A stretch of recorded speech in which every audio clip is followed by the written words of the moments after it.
Je m'appelle Marie-Karine Singh et aujourd'hui, j'ai l'honneur et le privilège d'interviewer Perpétue. D'habitude, c'est tu à ma place. Alors aujourd'hui, c'est toi qu'on va écouter.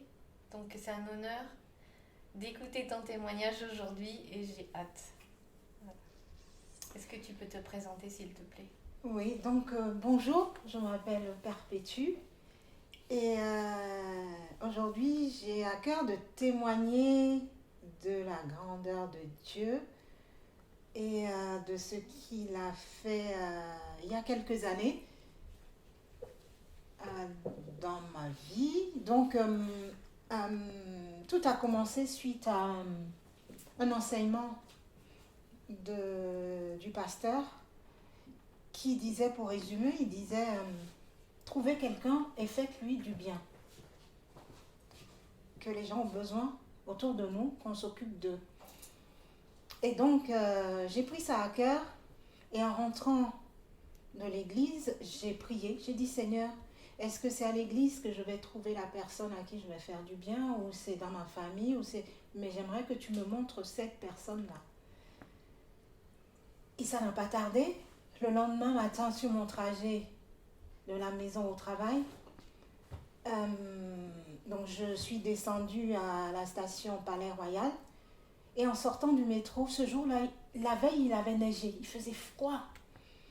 Et je suis sortie du métro et je tombe sur deux SDF. Et l'esprit me dit, regarde les deux SDF. Parmi eux, il y a un que tu peux aider. Wow. Et donc, je me dis, mais non, comment ça se fait? C'est des SDF, je ne peux pas aller vers eux. Et l'esprit me dit, va, choisis entre les deux. Et donc, je m'approche avec assurance, je m'approche du monsieur qui était... Il y avait deux personnes, donc une femme qui était dans une cabine téléphonique au chaud et le monsieur qui était lui dehors assis sur son sac et il y avait plein de neige autour de lui. Et donc je dis bonjour monsieur, est-ce que vous avez besoin de quelque chose? Comment puis-je vous aider? Et à ma grande surprise, le monsieur me répond, il me fait signe, c'est un Roumain, donc il me fait signe qu'il a besoin d'une brosse à dents. Et je repose la question. Je pensais qu'il allait me demander de l'argent ou quelque chose comme ça. Et il me dit non, qu'il a besoin d'une brosse à dents. Et comme c'était tôt le matin, 8h, 8h30, je lui dis mais tout est fermé. Est-ce que en revenant ce soir, prendre mon métro, je peux lui donner la brosse à dents? Il me dit non, c'est pas pressé. Que demain, si je repasse par là, je peux lui ramener la brosse à dents. Et donc ça m'a dérangé toute la journée. J'étais là, brosse à dents, mais qu'est-ce qu'il veut faire avec la brosse à dents et tout ça? Donc je suis repassée, puisque c'est mon trajet, je suis repassée le soir en rentrant à la maison. J'ai fait coucou, demain je vous ramène la brosse à dents. Il m'a dit oui, ok. Le lendemain matin, je lui ramène la brosse à dents avec une pâte dentifrice. Et je lui demande encore comment puis-je l'aider. Il me dit si j'ai des vieux jogging ou des vieux vêtements parce qu'il a froid, est-ce que je peux lui ramener? Mais il n'y a rien d'urgent. Là encore, je reste ébahie. Je regarde, je lui dis ok, je vais chercher dans les affaires de mon mari pour voir s'il y a des vieux habits qu'il utilise peu. Et donc je rentre à la maison, je ne dis rien à la maison. Et je cherche dans les habits de mon mari ce qui m'est plu. Et je prépare un sac. Et le lendemain matin, j'arrive et je lui donne un bas de jogging et un pull. Il était très émerveillé. Il m'a dit merci, merci, merci. Et de fil en aiguille, une histoire a commencé à se créer entre ce monsieur et moi. Et donc, les matins, des fois, je prenais un café pour lui donner, pour qu'il ait chaud. Et quand j'avais de la monnaie sur moi, il ne m'a jamais demandé de l'argent. C'est moi qui lui mettais 1 euro ou 2. Et donc un jour, je repasse par là et je lui demande le matin, ça va, tout va bien? Il me dit, madame, s'il vous plaît, est-ce que laver mes habits, est-ce que lavomatique et tout? Et je dis, quoi laver vos habits? Donc j'ai compris, il s'est exprimé mieux en disant qu'il avait besoin que je lui lave ses vêtements et dans un lavomatique, si je pouvais le faire, mais je n'étais pas obligée. Et lui ramener ça. Et là je lui dis, mais je vais au travail. Il me dit non, ce soir en repartant, est-ce que je peux récupérer le sac et lui ramener, mais pas demain, que j'ai le temps de le faire et le lui ramener. Et je lui ai dit, d'accord, mais moi toute la journée j'ai été dérangée par ça. Tu vas prendre le sac d'un SDF, tu vas être malade, tu n'es même pas capable de le faire. Et j'essayais de faire taire cette voix en moi en me disant, tu vas voir, je vais le prendre ce soir et tout. Et donc le soir arrivait, je me disais, est-ce que je repasse par là ou je prends un autre métro Un autre chemin. Voilà. Et donc, mais j'ai pris mon courage à deux mains, je suis arrivée, je lui ai dit, il est où le sac? Et il m'a préparé un sac Carrefour avec ses affaires. Et donc je prends le sac, j'ai dit, c'est pas grave Seigneur, le sang de Jésus est sur moi, je ne vais pas être malade. Et mais moi-même, je me moquais de moi en disant, tu vois comment tu prends les sacs des SDF, qu'est-ce que ça va faire, qu'est-ce qu'on va dire de toi, tu ne pourras même pas aller laver et tout. Et j'ai fait mon trajet, j'ai rien dit, arrivé à la maison, chez moi, donc quand on rentre, il y a un couloir. Donc j'ai déposé le sac dans le couloir, je suis arrivée, j'ai vu ma famille, j'ai rien dit, en me disant que, bon, comme il m'a dit qu'il n'était pas pressé, le lendemain, j'essaierai de rentrer plus tôt pour amener le sac à la laverie, laver, sécher en même temps et lui donner. Et la nuit, avant d'aller se coucher, puisque c'est moi qui m'occupe du linge à la maison, j'allais lancer mon linge perso et là, j'entends une voix qui me dit t'es même pas capable de mettre le linge de quelqu'un dans ta machine, tu as honte de moi. Et j'ai dit, mais non, j'ai pas honte, pourquoi? Mais oui, mais c'est un SDF. Moi-même, je me faisais mon dialogue toute seule. Je disais, mais comment est-ce que je peux mettre le linge d'un SDF dans notre machine? On va être tous malades, Et j'ai pris le linge, j'ai tout mis dans la machine. J'ai lancé le linge. Le matin, avant de partir, j'ai tout mis sur le sèche-linge en me disant, mon mari ne s'occupe pas de ça, donc il verra que du feu. Les enfants, ils ne s'occupent pas du linge, ils ne feront pas attention que c'est pas les habits d'un inconnu sur le lave-linge. Donc j'ai tout laissé comme ça, j'ai rien dit. Et donc le soir, je suis rentrée, j'ai tout plié, j'ai mis dans un sac propre et je lui ai ramené. Et il était surpris, ce monsieur. Mais juste le fait de le voir content, ça me rendait heureuse. Et je disais à chaque fois, merci Seigneur, merci parce que j'ai encore passé le cap. Et comme ça, de fil en aiguille, il m'a demandé 2 ou 3 fois, comme ça a duré des mois, cette relation-là. Et un jour, c'était son téléphone. Il avait les tout petits téléphones qu'on avait il y a un moment. Et il m'a demandé si je pouvais lui charger le téléphone. Et je dis, pour une fois, il me demande quelque chose où je vais dépenser pour lui. Et bien non, c'était pas ça, c'était charger le téléphone à la maison. La prise. Donc il sort son téléphone et il me donne le téléphone et le chargeur. Parce qu'il me dit qu'il a laissé sa femme en Roumanie et ses enfants. Et que là, il est venu se faire un peu d'argent pour aller traiter sa femme qui est malade à l'hôpital. Donc les soirs, de temps en temps, il appelle et qu'il était logé, il dormait sur les cartons vers les Galeries Lafayette. Donc tous les soirs, après il quittait Palais Royal et il allait dormir dans cette zone-là. Et il se lavait 2 ou 3 fois par semaine aux douches municipales. Et donc c'est comme ça qu'il essayait de se garder propre et tout ça. Et moi, quand je rentrais des fois le soir, je tapais des messages pour essayer de lui parler de Dieu. Je tapais des messages sur mon ordinateur, je faisais traduire en roumain en lui disant que Dieu veille sur lui, de lui faire confiance et tout ça. Donc, il recevait ça, il était content. Il me disait qu'il va lire ça dans la journée quand je serai partie. C'est des messages que vous imprimiez, que tu imprimais et que tu lui donnais le lendemain. Oui, c'est ça. C'est ça. Et donc, je lui donnais et je partais. Et il m'arrivait des fois d'aller sur d'autres sites avec mes collègues. Donc quand on partait du boulot, on devait passer devant lui pour aller prendre le métro. Et là, mon cœur battait à une allure pour qu'il ne m'appelle pas devant mes collègues pour dire « Madame, comment vous allez ?» Et ça n'a pas loupé. Un jour, on passait, on était en groupe. Et puis, il m'appelle et je fais genre, pas moi. Je ne le connais pas. Et donc, toujours cette voix qui me dit « Oh là, aujourd'hui, tu ne me calcules pas. » Et là, je me suis retournée et puis j'ai dit « Monsieur, ça va ?» Et mes collègues me disent « Oh, il n'y a que toi pour parler à des SDF. Tu connais tout le monde, toi.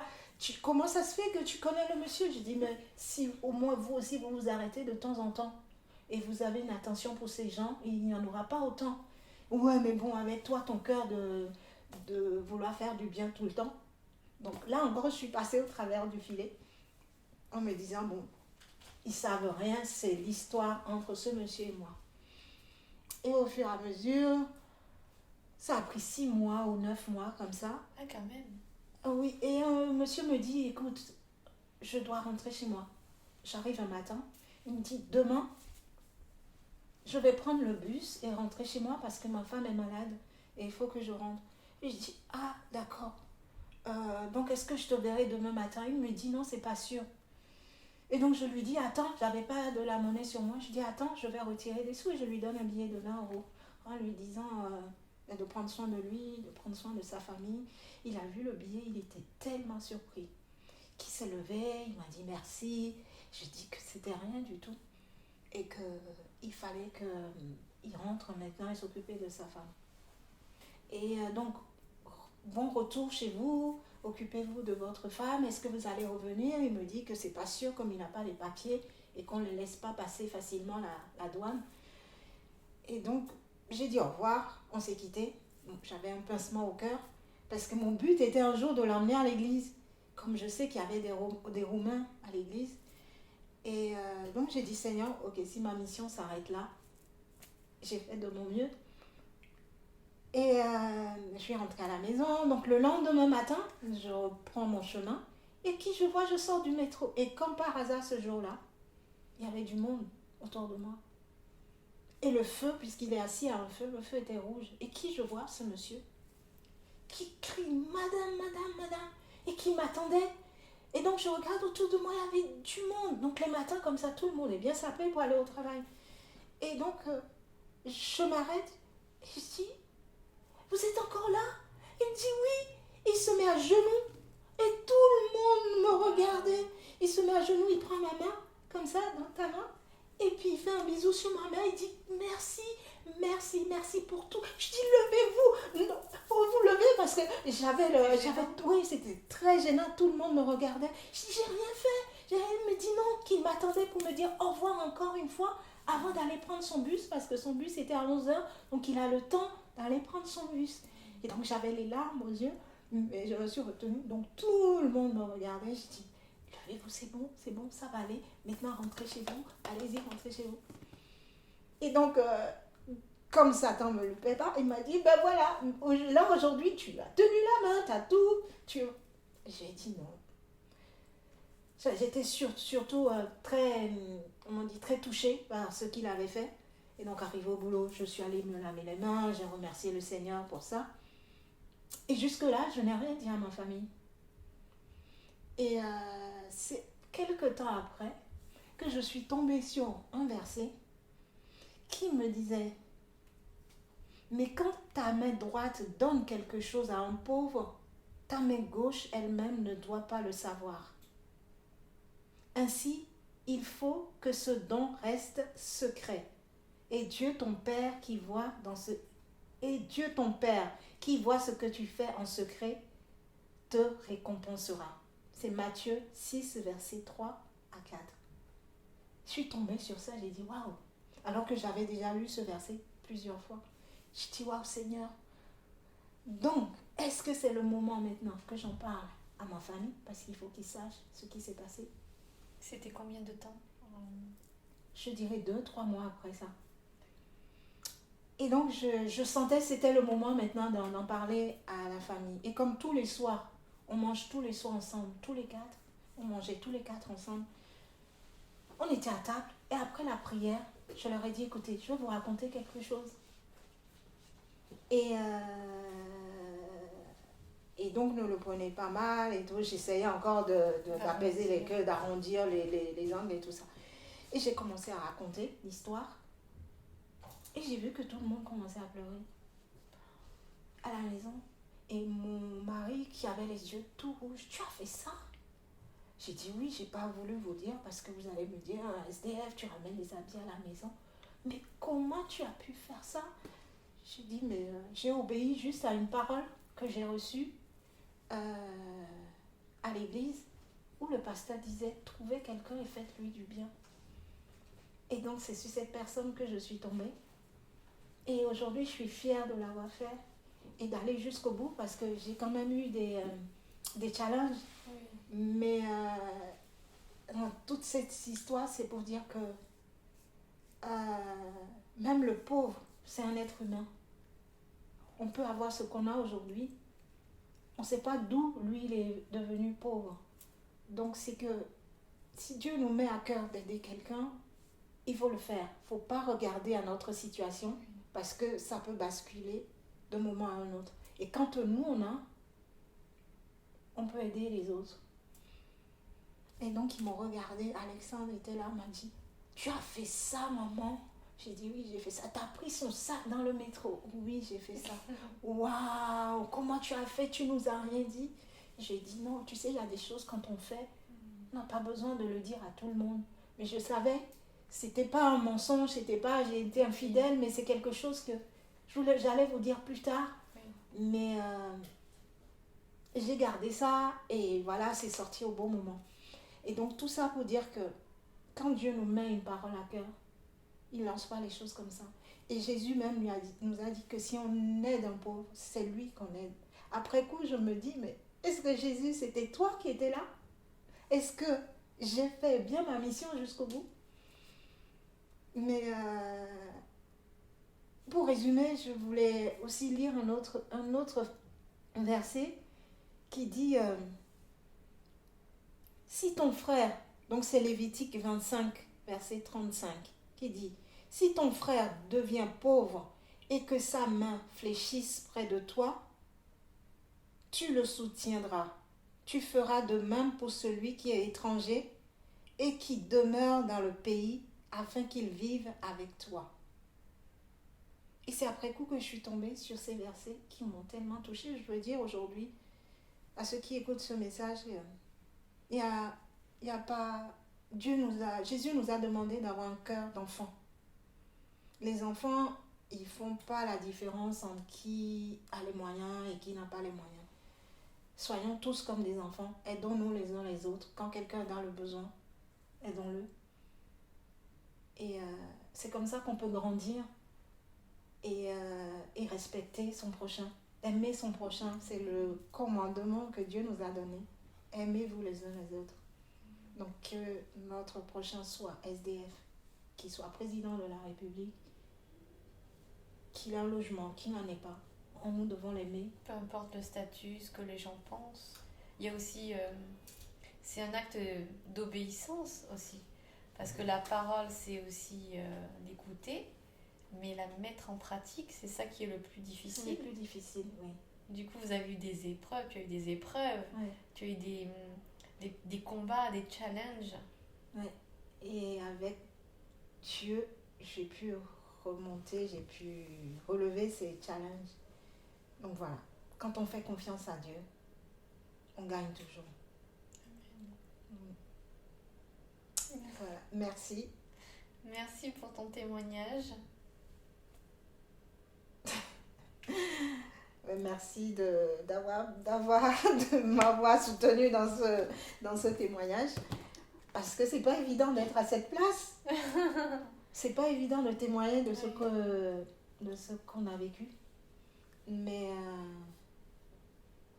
et c'est pour remercier Dieu aussi. C'est pour la gloire de Dieu. Qui t'a accompagné dans cette cheminement, dans cette marche, cette voix qui te parlait à chaque fois. C'est le Saint-Esprit qui te parlait, c'est Dieu qui te parlait, qui te guidait. Fais ci, continue, vas-y. Oui, c'est ça, c'est ça. Et donc j'ai voulu témoigner de de cette expérience que j'ai vécue avec Dieu pour dire aux gens de ne pas hésiter à raconter ce que Dieu fait dans leur vie. Dieu est amour, Dieu est vérité, Dieu est paix. Et donc, il nous a dit d'aller et de faire des disciples. Et c'est par nos témoignages que nous pouvons aider les gens à se retourner vers Dieu, parce que c'est Dieu qui fait le travail, le reste du travail.